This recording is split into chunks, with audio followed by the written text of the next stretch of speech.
Assalamualaikum warahmatullahi wabarakatuh. Marhaban bikum fi maddah wasail ta'limiyah al-lughah al-arabiyyah. Ana Agustia Rahmaini fil liqa'i as-sabi' 'an al-mawdu' wasail ta'lim al-mufradat.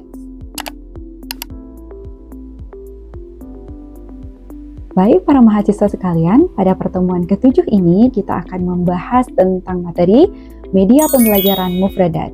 Mulai dari konsep, jenis media, model pengembangan, hingga bagaimana penerapannya dalam pembelajaran yang inovatif, kreatif, dan juga kontekstual.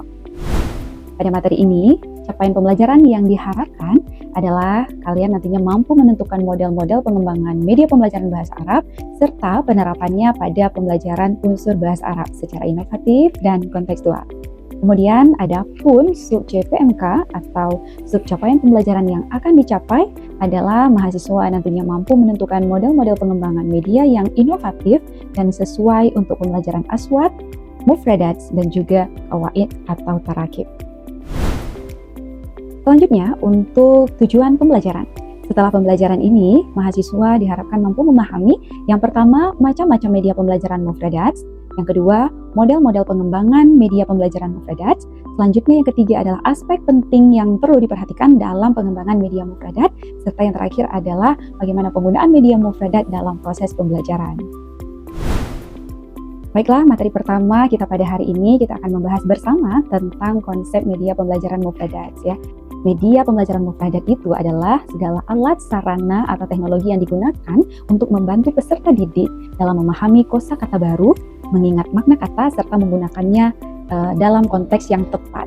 Dengan media yang tepat, pembelajaran mufradat tidak hanya berorientasi pada hafalan saja, tetapi juga pada pemahaman dan penggunaan kosakata secara aktif dan bermakna.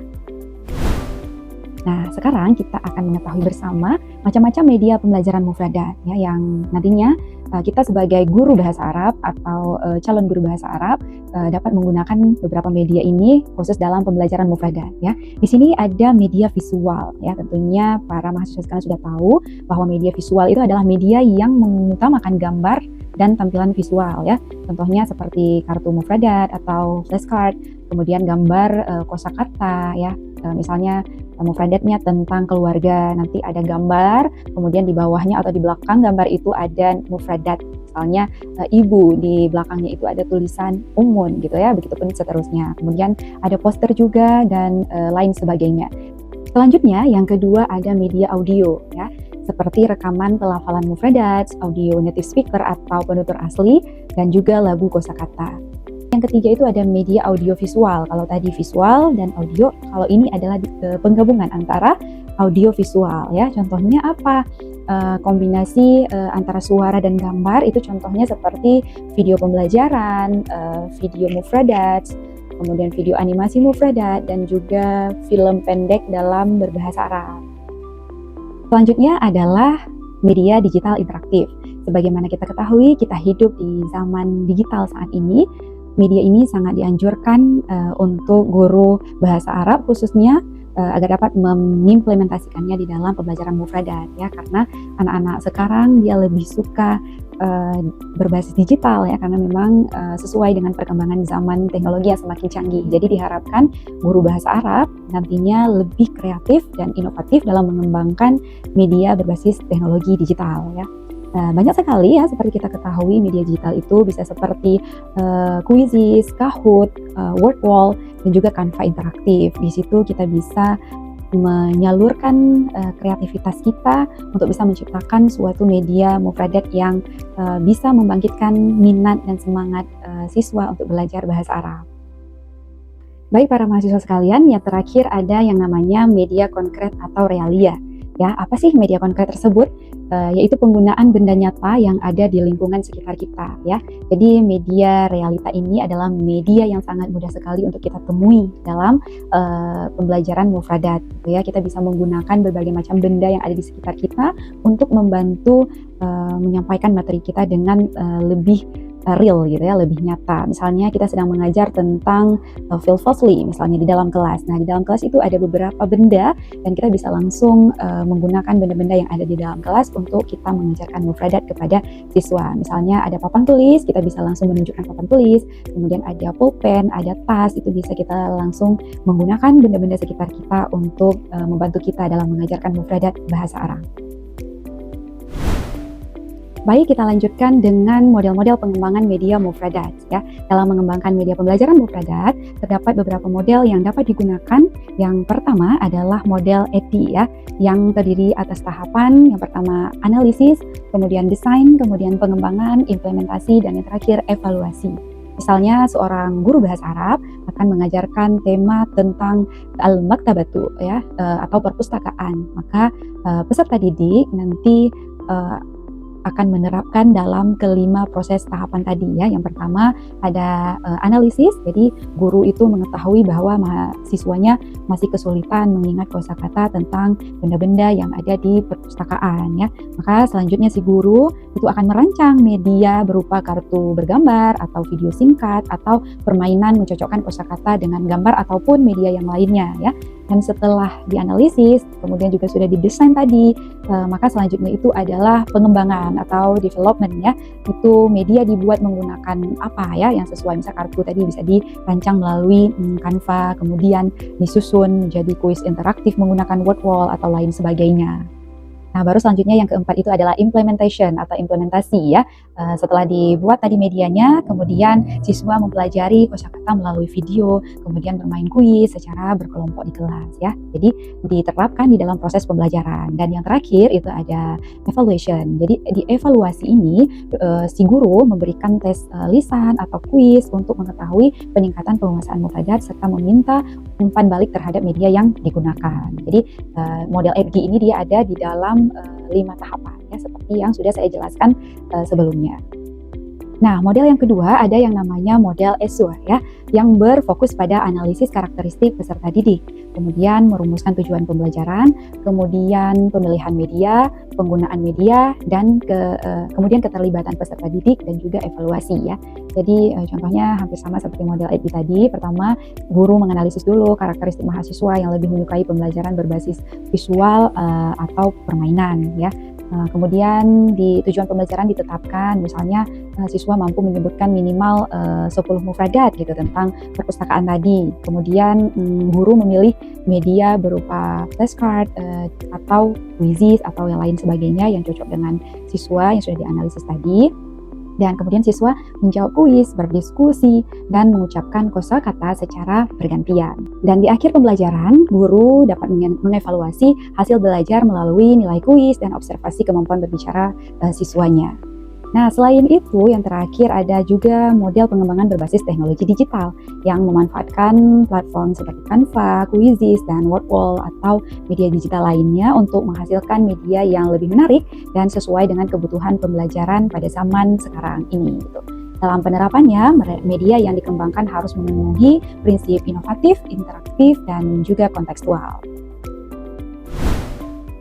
Dalam mengembangkan media pembelajaran mufradat, ada beberapa aspek penting yang perlu kita perhatikan. Di antaranya yang pertama adalah media harus sesuai dengan konteks ya. Artinya kosakata tidak diajarkan sebagai daftar kata yang dihafalkan begitu saja, namun digunakan dalam kalimat atau situasi nyata. Misalnya saat mengajarkan kosakata tentang kantin, misalnya tampilkan gambar suasana kantin dan buatlah contoh percakapan sederhana antara penjual dan juga pembeli ya. Dengan begitu siswa akan lebih mudah memahami kapan dan bagaimana kosakata tersebut digunakan di dalam kehidupan sehari-hari. Kemudian aspek yang kedua adalah media harus sesuai dengan karakteristik peserta didik. Setiap siswa memiliki cara belajar yang berbeda ya. Ada yang lebih mudah memahami melalui media gambar, ada juga sebagian peserta didik atau siswa lebih suka mendengarkan audio ya, dan ada juga yang lebih senang belajar melalui praktik atau permainan. Oleh karena itu, media dibuat harus menyesuaikan kebutuhan peserta didik agar pembelajaran bisa berjalan lebih efektif. Selanjutnya yang ketiga, media harus sesuai dengan tujuan pembelajaran. Ini penting sekali ya. Jika tujuan pembelajaran adalah agar siswa mampu menghafal kosakata, maka media bisa berupa flashcard. Jika tujuannya melatih pelafalan misalnya, maka media sebaiknya dilengkapi dengan audio gitu. Sedangkan jika tujuannya memahami penggunaan kosakata dan bacaan, maka media dapat berupa teks yang dilengkapi gambar dan juga ilustrasi. Jadi kita harus melihat apa sih tujuan pembelajaran kita, agar kita bisa menyesuaikan dengan pengembangan media yang nanti akan kita gunakan. Dan yang keempat, media itu harus memiliki visual dan desain yang menarik. Gunakan gambar yang jelas, tulisan Arab yang mudah dibaca, serta warna dan tata letak yang rapi agar siswanya nanti lebih tertarik ya dan tidak cepat bosan saat belajar. Jadi dengan visual yang menarik itu juga bisa meningkatkan minat dan motivasi siswa dalam mempelajari bahasa Arab. Dan yang kelima itu media harus mudah diakses, efisien dan interaktif. Media sebaiknya dapat digunakan melalui ponsel atau laptop tanpa memerlukan aplikasi yang rumit. Dapat digunakan sesuai waktu pembelajaran di kelas serta melibatkan siswa secara aktif ya, misalnya melalui kuis, permainan mencocokkan gambar dan kosakata atau tebak kata. Dengan demikian pembelajaran mufradat menjadi lebih menarik, bermakna dan mudah dipahami. Jadi media pembelajaran mufradat ini dapat digunakan pada setiap tahap pembelajaran.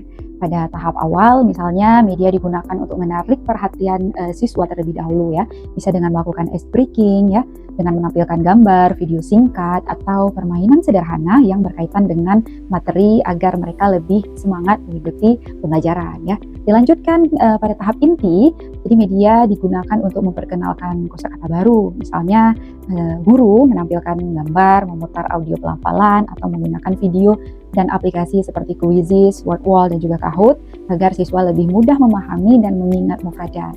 Setelah itu, siswa diberi kesempatan untuk berlatih melalui berbagai aktivitas seperti mencocokkan gambar dengan kosakata, bermain kuis, berdiskusi, atau melakukan percakapan sederhana menggunakan kosakata yang sudah dipelajari. Dan yang terakhir, pada tahap penutup, media dimanfaatkan sebagai alat evaluasi. Misalnya, guru memberikan kuis digital atau permainan singkat untuk mengetahui sejauh mana siswa telah menguasai mufradat yang sudah dipelajari bersama. Dengan cara ini, pembelajaran menjadi lebih aktif, menyenangkan, dan membantu siswa atau peserta didik mengingat kosakata yang sudah dipelajarinya. Dengan demikian, media pembelajaran mufradat mampu menciptakan pengalaman belajar yang lebih aktif, menarik, dan juga bermakna. Dari pembahasan yang sudah saya jelaskan sebelumnya, dapat kita simpulkan beberapa hal. Di antaranya adalah media pembelajaran mufradat memiliki peran yang sangat penting dalam meningkatkan kualitas pembelajaran bahasa Arab. Media tidak hanya membantu peserta didik memahami dan mengingat kosakata, tetapi juga membantu mereka menggunakan kosakata tersebut dalam konteks komunikasi yang nyata. Oleh karena itu, pembelajaran mufradat perlu dirancang secara interaktif, kontekstual, dan memanfaatkan media yang bervariasi agar mampu meningkatkan daya ingat, pemahaman, serta kemampuan komunikasi peserta didik secara efektif. Baiklah para mahasiswa sekalian, sebagai bentuk pendalaman materi, maka di akhir sesi ini saya akan memberikan satu penugasan ya. Di sini teman-teman mahasiswa bisa melihat ada salah satu studi kasus ya tentang walaupun sekarang ini di zaman digital atau di era digital, tetapi masih ada juga guru yang menggunakan metode hafalan ya atau pemberian daftar kosakata tanpa didukung media yang menarik ya. Jadi akibatnya siswa lebih cenderung pasif, mudah bosan, cepat melupakan kosakata yang telah dipelajari dan mengalami kesulitan tentunya ketika diminta menggunakan mufradat tersebut dalam percakapan atau memahami teks sederhana ya. Jadi berdasarkan studi kasus tersebut, nanti teman-teman mahasiswa bisa melakukan ya. Pertama tugasnya itu adalah analisislah permasalahan dari studi kasus itu.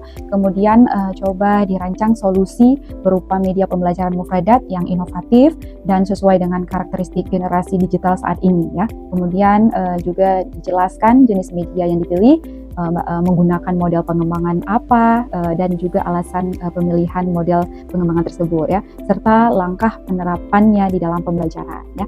Untuk studi kasusnya nanti teman-teman mahasiswa bisa baca kembali sendiri ya, dan saya berharap tugasnya itu bisa diselesaikan semuanya.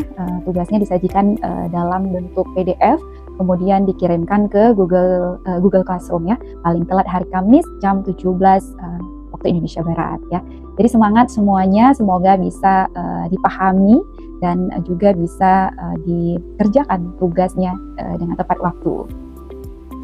Di sini untuk materi tentang media pembelajaran mufradat yang sudah kita pelajari hari ini, teman-teman mahasiswa sekalian dapat menggunakan beberapa referensi berikut ya, atau juga buku maupun jurnal yang lainnya yang relevan dengan materi kita pada hari ini.